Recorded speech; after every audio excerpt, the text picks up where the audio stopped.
का पत्रकार परिषद देने का जो उद्देश्य, जो मकसद वो ये है कि कल राष्ट्रवादी कांग्रेस पार्टी के अध्यक्ष महाराष्ट्र के जयंत पाटिल साहब ने उसको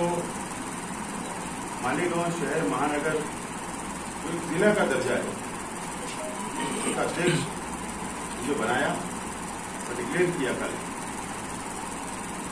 अतीक भाई, नेशनल वाला साहब और कई साथी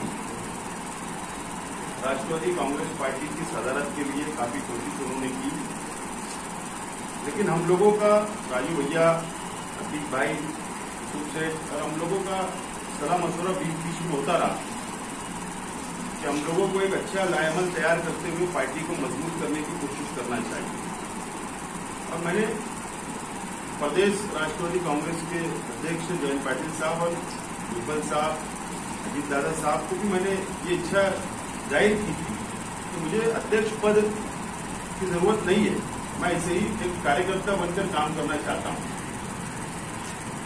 और मेरी भी ये ख्वाहिश थी कि कोई नया चेहरा राष्ट्रवादी कांग्रेस की सदारत के लिए सामने आए और उनको मिले, लेकिन प्रदेश राष्ट्रवादी कांग्रेस के अध्यक्ष और वहां के पद अधिकारियों ने मुझसे ये रिक्वेस्ट की कि महानगर पालिका का चुनाव सामने और महानगर पालिका के अंदर हमको रिजल्ट चाहिए और 1 साल का अरसा रह गया है चुनाव को। इसके लिए हम सब लोगों को साथ में लेकर आप चलो और मालेगांव महानगर पालिका के ऊपर राष्ट्रवादी कांग्रेस पार्टी का मेयर बैठना चाहिए, ये उद्देश्य आपका होना चाहिए और सबके साथ लेकर चलो। ये रिक्वेस्ट तो उन्होंने किया और मुझे कल सदारत दी गई। और इसी के साथ साथ मैंने ये कहा उन लोगों से कि अतीक कमान साहब हो, यूसुफ सेठ हो और बाकी जो हमारे ग्रामीण भाग के कैंप समक्ष इलाके के हमारे जो पार्टी के नेतागण हैं, उनको विश्वास में लेकर हम लोगों को कार्यकारी अध्यक्ष भी मुझको साथ में चाहिए काम करने के लिए।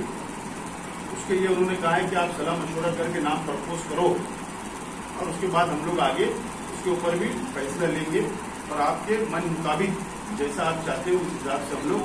आपको टीम तैयार करके देंगे। तो इसके लिए कल मेरे को सदारत दे दी गई और मैंने ये कहा है कि मैं इलेक्शन तक इसको संभालूंगा और उसके बाद कोई नया चेहरा आप सामने लाकर पार्टी का जो भी पार्टी को उचित लगेगा उसको सामने लाकर उसको